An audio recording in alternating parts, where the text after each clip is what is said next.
jadi lain kuari bae urang mun nyaritakeun kazoliman fitnah ti mimiti Sidina Ali jeung Sidina Muawiyah kabelah dieuna Siti Fatimah kabelah dieuna deui kitu Sidina Husain Yazid kabelah dieuna terus komo atuh ayeuna saha anu muncul dek memperjuangkeun agama geus kieu bae monitor Amerika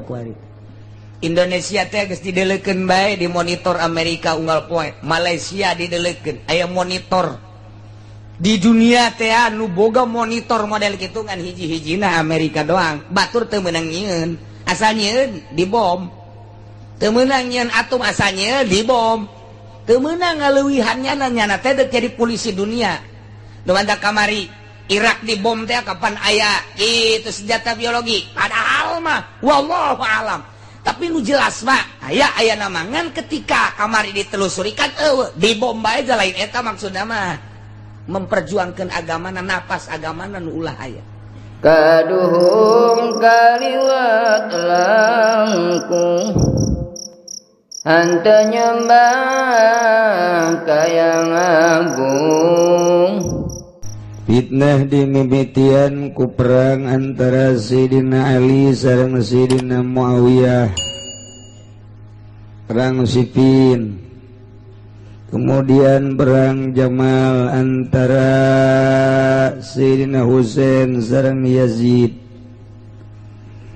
tayelah rek nyaritakeun pembunuhan Sayyidina Husain nu kamari kurang geus didongengkeun cek nasabah Quraisy nu ngaran Zubair bin Bakar Wagana mauliduhu aya dilahirkan Sayyidina Husain eta li khamsi layalin khalawna min Sya'ban bulan Sya'ban tanggal 5 tahun 4 Hijriah Kangjeng Nabi hijrah ti Mekkah ka Madinah menang 4 tahun di bulan Sya'ban eta lahirlah Sayyidina Husain. Sayyidina Husain eta putra daripada Siti Fatimah. Jadi Siti Fatimah gaduh putra nu nami Husain lahir bulan Sya'ban tanggal 5. Di tahun etalah aya perang di zaman Kangjeng perang Zatir Raqqa. Di tahun eta kusuratus salat mulai dikosor salat. Di tahun eta Kangjeng Rasul Kangjeng Nabi rarabi nikah ka Nyi Ummi Salamah. Tahunan kelahiran Sayyidina Husain. Kemudian Sayyidina Husain tumbuh dengan luar biasa. Ningali Sayyidina Husain hampir kos ningali Kangjeng gaya-gayana, gantengna, capetangna jeung sajabana, incu Kangjeng Nabi. Istimewa Sayyidina Husain. Datang ka loba awewe anu nempes Sayyidina Husain teh seubeuh. Asal deuleu Sayyidina Husain awewe teh seubeuh. Malah aya awewe ngangsongkeun diri ka Sayyidina Husain hayang dikawin bil barokah. Mantep jasa eta. Mantep. Ngangsongkeun diri be lain hiji lain dua. Ngangsongkeun diri kawin pangkawinkeun. Jadi Sayyidina Husain mah lamun sumping ka hiji lembur ku gantengna, ku kasepna, ku capetangna jeung putra saha atuh ta eta teh awewe ngangsongkeun diri. Abdi mah ieu mah hayang bil barokah bae, hayang dikawin ke Sayyidina Husain, ke boga anak tinggalkeun ku Sayyidina Husain. Eueuh masalah kitu teh geus seubeuh bae asal boga anak bae boga turunan ngaran. Kedatang deui ka hiji tempat aya awewe moal pati ngangsongkeun diri nya ge lamun joreng mah boga rarasaan nya ge.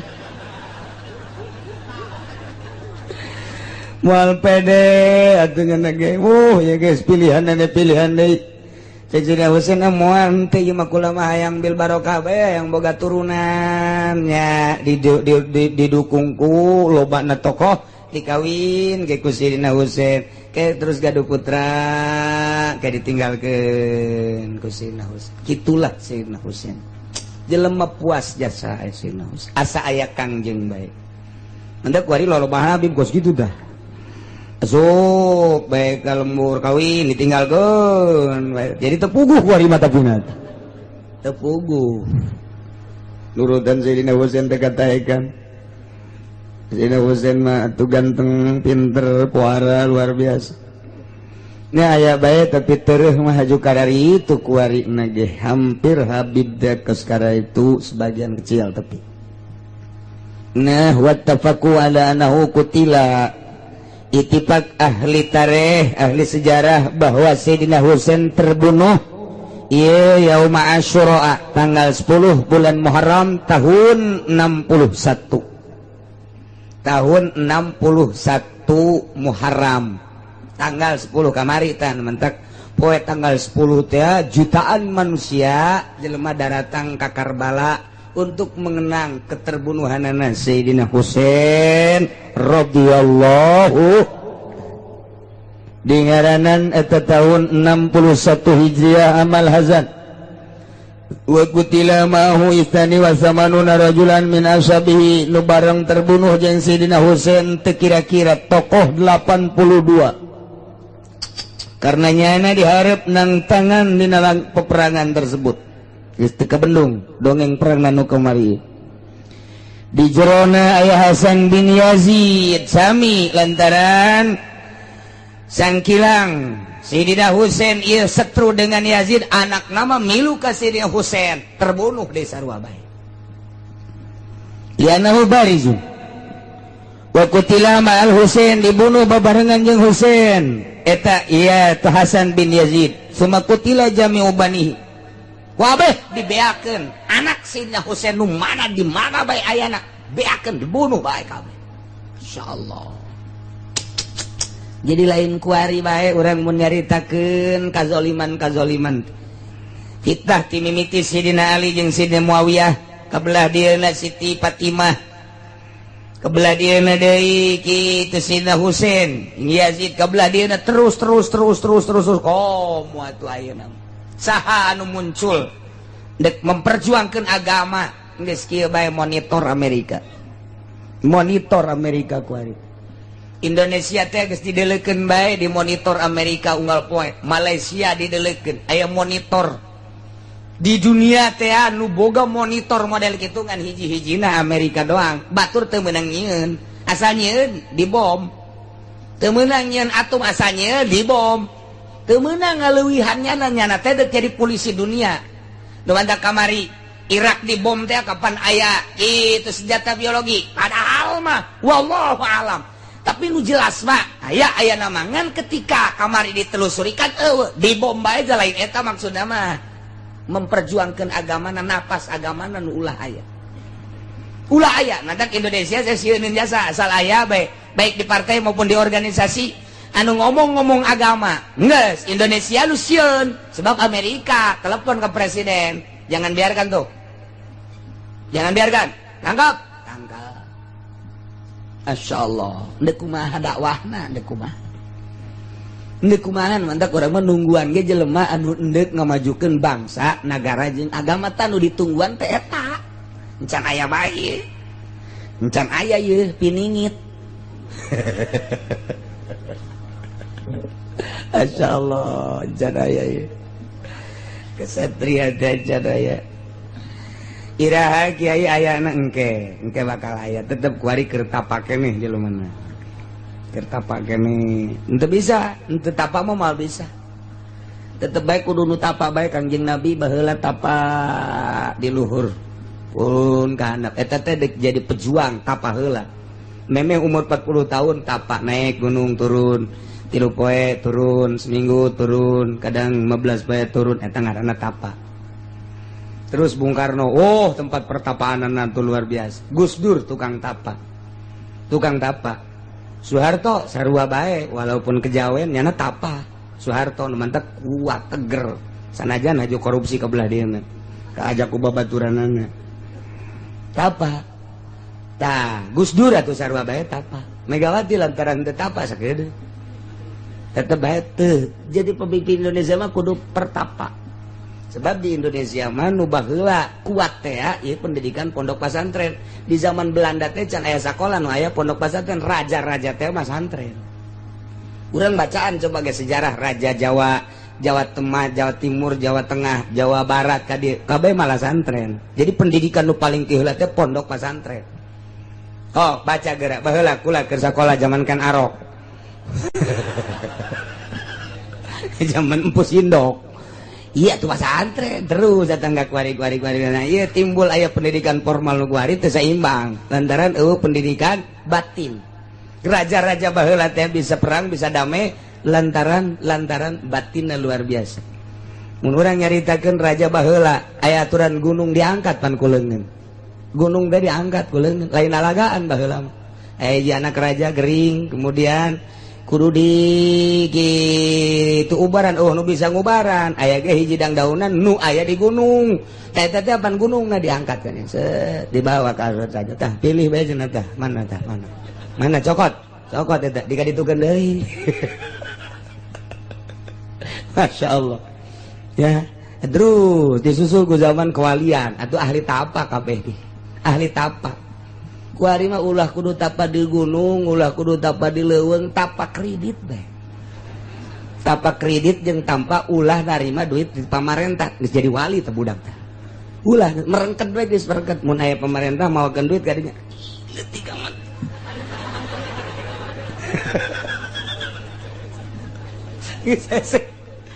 Kesenangan pertapa ieu mah. Masyaallah nu mantak kiai ngaharamkeun kuari ngaluarkeun torekat ngaharamkeun aya ge muktamar torekat di zaman Ki Hasyim Asy'ari dilanjutkeun di zaman Gus Dur eta teh muktamar Gus Dur mah nyaho kabeh torekat teh setelah ditutup engke cak Gus Dur teh jangan dikembangkan ngan nyaritakeun seluruh torekat nu aya di dunia dan nu aya di Indonesia eta teh dicaritakeun ku nyana ngan pengembangan nama ulah nu enggeus mah enggeus tinggal diteruskeun ulah dikembangkeun sebab saha jelemana menyak kuari jelema norekat teh aju eta kos kitu tadi jore jasa eta teh tapi nyana nyahoeun titik-titik torekat teh Gus Dur nyahoeun titik-titik torekat teh nyahoeun di Indonesia di mana sebab nyana mah geus mas kitu mas kitu teh naon wallahu alam. Nah iya keur carita kitu keturunan Sayyidah Husain dipangkas kabeh kutila jami'u banihi beak kabeh nya sahiji doang illa aliyan al musamma bi Zainil Abidin ieu nu nerus ka dia zikir teh Zainal Abidin terus eta lantarannya nama ditangkep gering painahu kana maridon tenentangnya nama teu milu perang gering waktu eta aya bagusna teh gering tur ditangkep pauhida asiron badlaqati abihi sabada dipayahan bapana jeung dulur-dulurna kabeh nyana doang lantaran gering dijadikeunlah boyongan perang aman kabeladina terus tanun terus teh tidinya terus di Zainal Abidin terus kabelan lobana habaib lobana syarifah kuari eta teh nyesa hiji doang Ali nu ngaran Ali nu terkenal Zainal Abidin terus datang ka kiwari wa qutila farihwatil Husain wa bani amamihi dipangkas deui dibunuh seseurna dulur Sina Husain berikut turunan paman-pamanna numantak ayana zamanainu ibki bi ibratin wa awilin wan nabiin nadabti ala rasul mata ngalengis anjeun neteskeun cai mata ceurik anjeun dengan membaca sejarah Sayyidina Husain berbagai ibrah wa awilin wan nabi nalangsa anjeun nyeluk anjeun nagero katurunan Kangjeng Rasul kacaritakeun mun urang nyaritakeun Sayyidina Husain nyambung jeung turunan Kangjeng Rasul beak kabeh waktu harita dipangkas tinggal mata bae sedih keturunan Kangjeng Rasul teu aya sabatun kuluhum li solbi Ali nu tujuh eta teh turunan Sayyidina Ali qad usibu geus maot kabeh tinggal hiji wa tisatun li ukel nu salapan mah keturunan ukel beak kabeh tina hiji rahasia Allah nembus terus datang ka kiwari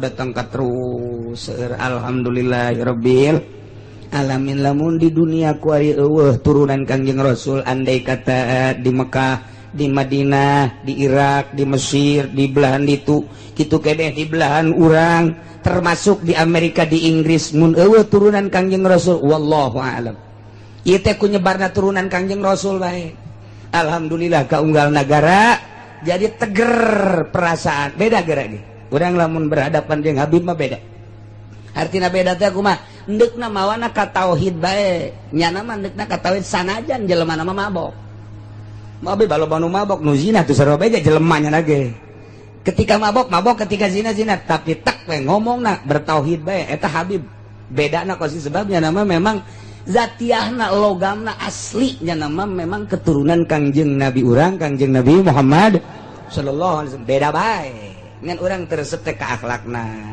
teresep teh ka etikana adapun zatiah nama atuh mulia nu mantep teu eureun nya nama dakwah cicing di mana dek ngembangkeun agama cicing di mana dek ngembangkeun agama nu mantep lamun geus mulusna Habib mah kajen gugum mage asal ret inget ka Gusti Allah mulai nya nanggeus budang ti peuting moal kebal jadi wali sakedeung Habib mah asal beneran tak iceus geus urang mah pan ieu sok kitang digosokan ge hideung deui digosok atuh barlen jigana digosok pae mencereng kanginan we pan hideung deui komo atuh kacayan mah atuh geus busem tapi Habib mah saset ya poles herang bae mantak ulama nu teger cak Kangjeng Nabi ieu bakalna turunan kula bae sanajan rentul ulama nu lain turunan ulama beak ku sekupi bakalan kitu tah kitu bab Kangjeng Nabi nyarita cukup bae al ulama warasatul anbiya pewaris nabi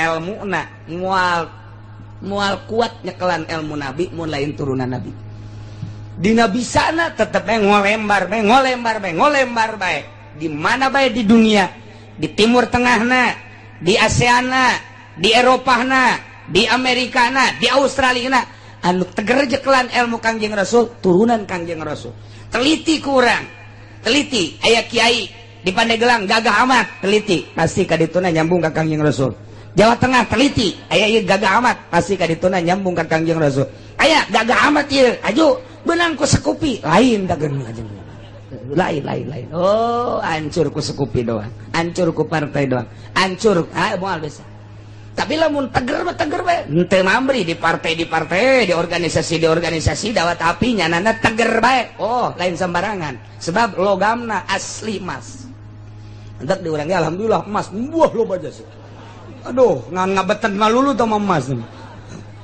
nah iyalah orang kerjarita tentang kematian wafatna terbunuhna Sayyidina Husain mudah-mudahan orang kabehan aya di bawah bendera zuriat Kangjeng Rasul dihijikeun jeung para turunan Kangjeng Rasul belah dituna urang ngahiji jeung Kangjeng Rasul sehingga orang menang syafaatul uzma disalametkeun ku Gusti Allah bi barokati ummil Quran al-Fatihah bismillahirrahmanirrahim alhamdulillahirabbil alamin arrahman iyyaka na'budu wa iyyaka nasta'in shiratal mustaqim shiratal ladzina an'amta 'alaihim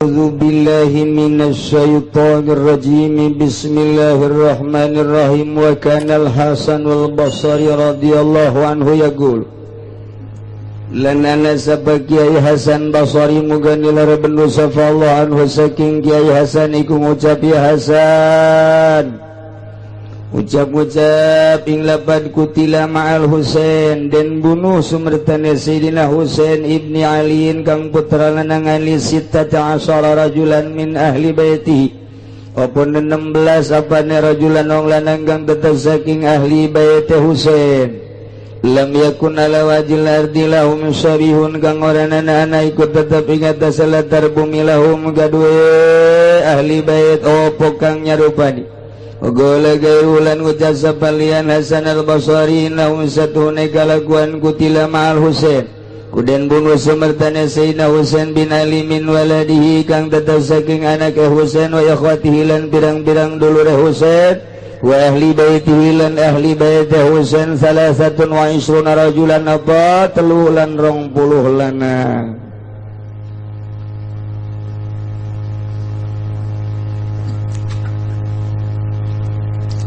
cerita peperangan Karbala masih dirangkum kene ieu mah neruskeun carita kamari lantaran di hadis mah sapotong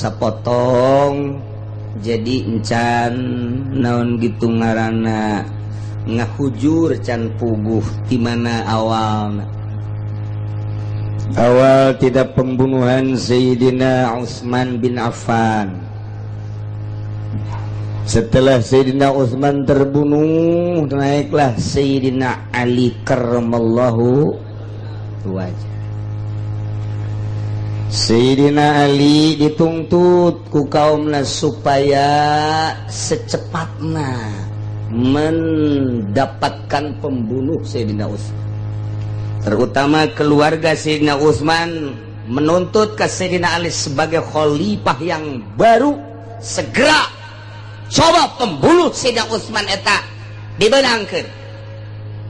Tapi Sayyidina Ali sibuk dengan pengaturan-pengaturan nu lain. Anggapan Sayyidina Ali lantaran lah atuh soal pembunuhan mah geus teu kudu diperbesar.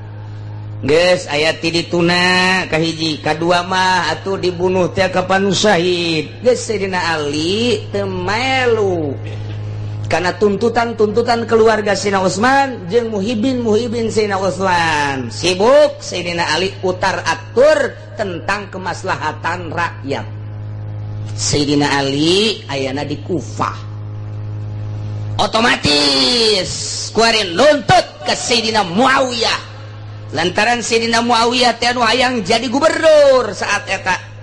Dituntut Sayyidina Muawiyah, coba lantaran Sayyidina Ali teh geus teu mampu ngayakeun pembunuh, ngahasilkeun pembunuh nu ngabunuh Sayyidina Utsman. Coba ayeuna Sayyidina Muawiyah. Lantaran Sayyidina Muawiyah mah di dinya teh can boga wilayah. Artina malah ngajebian, ngahurung-hurung. Teu kudu kakulah Ali. Jadi lain narima jeung memperjuangkeun neangan pembunuh, malah ngalecehkeun. Lantaran nyana hayang jadi raja pan. Nyana hayang jadi gubernur. Teu kudu laporan ka kula cek Sayyidina Muawiyah. Ali bae kecuali kula nu jadi gubernurna. Mun kula nu jadi gubernurna, ya sehari, 2 hari, 3 hari beres ku kula. Pan lain beres eta kos kitu ngomporan ngaranna. Matak naon kerjasama Sayyidina Ali mah atuh geus teu kaburu lantaran utar atur rakyat. Atuh matak naon geus Sayyidina Muawiyah geus sahabat neangan ke laporan ka Sayyidina Ali lantaran geus aya ekses di awalna teu beres, teu jalan tah. Matak kerjasama teh ya istimewa, lamun teu kerjasama kos kitu. Akhirnya rakyat bingung, kaum bingung. Nah, di dieu lah aya nu pro Sayyidina Ali, aya nu pro Sayyidina Muawiyah.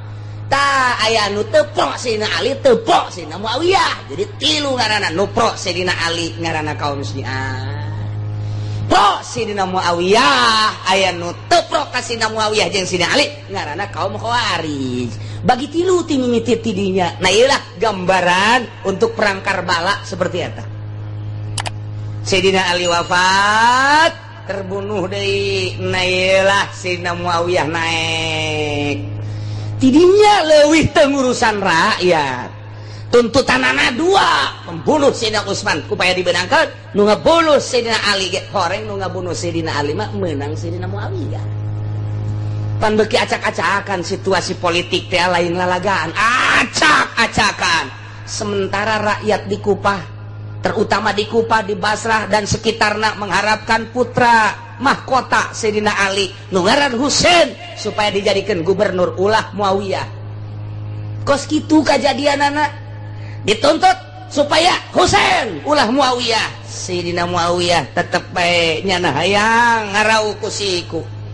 Akhirna neangan celah-celah Sayyidina Husain teh dipanggil ku urang Kufah supaya datang ke Kufah untuk menduduki tahta Sayyidina Ali. Geus dihadang ku Sayyidina Muawiyah. Muawiyah maut, naiklah putra Muawiyah Yazid untuk melanjutkan tahta bapak. Di naon kitu ngaranna, ditata kuarimah pemerintah-pemerintahan teh ku Yazid. Geus kaambe Sayyidina Husain teh dicintai ku orang Kufah. Rencana pembunuhan dimulai pula. Masya Allah. Berangkat Sayyidina Husain 73 sahabat. Keberangkatan Sayyidina Husain teh diharapkeun, dititah, disambut ya teh ku orang Kufah. Lantaran deuk dijadikeun gubernur, teu percaya ka Yazid sebagai putra Sayyidina Muawiyah. Akhirna berangkat, diulah-ulah ku sababaraha sahabat ya tetep bae cek Sayyidina Husain teh demi memperjuangkeun agama lantaran dicekel ku Muawiyah. lantaran dicekel ku Yazid nu kadenge adalah perpuluh ieu tara rimbul kula dek ngaberesan eta ijtihad kula mah. Jadi situasi politik Mekah, Madinah, Basrah, Irak, Kufah ieu geus acak-acakan. Eta teh kakarak ti Sidina Ali kade geus acak-acakan. Nah, ieu motif ijtihad berangkat ke Mekah, di Mekah berangkat melalui Tanim, langsung berangkat sampailah ke negeri Irak, yakni ke Kufah. Sebelum datang ke Kufah, italah Karbala. Dihadang di Karbala didinya, wah perang anu dahsyat, dicincang Sayyidina Husain teh sakumaha kamari. Pai maut Sayyidina Husain teh. Sirahna dibawa heula ka Syria lantaran Yazid aya di Syria Syam. Ai jasadna mah diantep di Karbala, diurusan ku kaum sengil caririk, ku caririk-caririkna sampekeun ka ngabadugan hulu. Ku cinta-cintana ka Sayyidina Husain teh. Terus awakna dipeupehan rasa cinta jasa ka Sayyidina Husain. Melas jasa ka Sayyidina Husain teh geus teu bisa dibendung ka cinta ka Sayyidina Husain sebagai putra Sayyidina Ali, cucu Kangjeng Nabi. Akhirna awak dipeupeulhan kan mantak Syiah makaran itu. Syiah mah tah. Ieu teh meupehan nandakeun ka cinta ka Sayyidina Husain. Urang datang ka ditu ka Iran, urang datang ka ditu ka Karbala, kaget di Masjid Kararieu, dak didung, wah teh urang nanaonan. Keur nu teu nyaho ka sejarah mah bingung. Lamun urang geus dibacakeun sejarahna tak akibat kacintaan nu luar biasa ka Sayyidina Husain, sirah dibadugan ku awak ku leungeun. Terus awak kuari mah dijadikeun we satu cara ibadah Syiah. Ibadah Syiah mah kos kitu. Batuna dicokot sebab eta batu kesucian urut terbunuhna Sayyidina Husain. Di Madinah loba batu pararuti sakitu baru lihat eta Syiah. Tah kos kitulah akhirnya sirahna ti Syria Syam dibawa ka Mesir. Numantak sirah Sayyidina Husain mah dikuburna di Mesir, awak nama di Karbala. Tah kamari kula rombongan menuju ke Baghdad terus ke Karbala, ziarah ke Karbala. Isin dek zarahna lantaran Syiah malulu ku caranya jadi orang mazarah. Padahal ia adalah termasuk mursyid Kangjeng Nabi kasih Ali kasih Husain. Jadi kotori komok wabe sadunya moal aya anu lepas di Sayyidina Husain. Nyada mursyid. Sebabnya nama dek dibunuh ge geus nyahoeun bahwa kula bakal terbunuh di Karbala. Geus dibere nyaho ku Gusti Allah. Lantaran nyana kudu bae jihad ngaranna. Cek Sayyidina Husain kulana bakal terbunuh masalah tapi bakal dikenang ku seluruh muslimin muslimat. Tanda terbunuh kaula berarti bangkit perjuangan muslimin muslimat. Ulah eureun berjuang saha bae musuhna homo kafir mah ya kula sebagai contoh bahwa kula memperjuangkan agama. Hulu di mana awak di mana memeh maot geus ngomong kos kitu. Matak bagi negara nu mayoritas Islam perjuangan ruhul jihad meng pelehe pama kos kitu. Meng pelehe geus asah deui golok kuari mah. Siap deui kumaha kafir geus ambalaya nu dipencet ke bawah tetep. Masya Allah ieu tapaan mah geus apa encan da ieu ya Allah ya Rabbi. Ya Sayyidina Husain jadi kadinya dinya. Ieu mah ala kadar gambaran peperangan Karbala seperti eta globalna. Ke di awal deui insyaallah ieu mah kematian prajurit Sayyidina Husain di Karbala. Wa kana al-Hasanul Basri jeung aya Kiai Hasanul Basri radhiyallahu anhu yaqul anjeunna nyarioskeun qutila ma'al Husain bin Ali 16 rajulan min ahli baitihi lam yakun ala wajhil ardi lahum syarihun. Terbunuh ketika di Karbala prajurit Sayyidina Husain nu termasuk ahli bait adalah 16 lelaki. Tanding di muka bumi ieu kedahsyatan terbunuhna Sayyidina Husain jeung para pengikut-pengikutna jeung ahli bait. Wa qala ghairuhu selain Hasan Basri nyaritakeun annahu sanyanya kalakuan kutila ma'al Husain bin Ali min waladi wa ikhwati keturunan Sayyidina Ali jeung dulur-dulur Sayyidina Ali jeung ahli-ahli baitna Sayyidina Husain. Nah ieu adalah salah satu nu'isruna rajulan 23 terbunuh utamanya sulu di mana lengan di mana suku di mana dicacang-cacang. Masya Allah. Bahkan Yazid menginstruksikan habiskan keturunan Muhammad. Masya Allah. Dianggap geus eueuh keturunan Kangjeng Nabi Muhammad teh geus eueuh beres kabeh. Seserian Yazid senang luar biasa. Apalagi ketika sirah Sayyidina Husain dibawa ke hadapan Yazid ke Syria di Syam, tanda bukti bahwa Husain dan keturunannya selesai. Tapi Allah Maha Kawasa saat eta aya salah satu incu anu muriang teu ilu ka medan laga. Ya Allah, disalamatkan ku Gusti Allah lantaran lamun teu dimuriangkeun ku Gusti Allah pasti milu perang anggeus kabeh moal aya Syarifah moal aya Habib. Tapi timbul tinu muriang teu milu perang teh nyana terus ka Baghdad, terus nyana kawin, terus anakan kuari masih ambalayah keneh keturunan Kangjeng Nabi jalur Sayyidina Husain. Di jalur Sayyidina Hasan mah aya seueur. Nah ya di jalur Sayyidina Husain tetep aya keneh. Nah kos kitulah ala kadar gambaran perang Karbala. Lamun urang geus ka Karbala kabayang di Karbala kadenya pohara jasa indahna kuburan bangunan dan lain sebagainya ngan nu beda teh cara ziarahna hungkul nya nama di lawang nangis dicium cara syiah teh kos kitu ke ka kuburanna dicium kadang-kadang sujud di hareupeun kuburan etalah nu janggal bagi urang mah biasa ziarah biasa akhirnya mah urang dek diuk gitu jadi lantaran ribuan manusia nu ziarah ganti carana seperti kitu bae kabeh geus urang dengan sakadar liwat lah Allah maha uninga Sayyidina Husain ge waliullah bahkan kutubul aulia nyana apaleun urang datang urang babacaan urang cintaeun ka nyana nu berbeda adalah cara ziarahna di Karbala nu sangat menyolok perbedaanna jeung ahli sunnah wal jamaah. Kurang mudah-mudahan ayat di bawah bendera Sayyidina Husain, di bawah bendera Sayyidina Ali, di bawah bendera Kangjeng Nabi, di bawah bendera la ilaha illallah Muhammadur Rasulullah. Wallahu a'lam.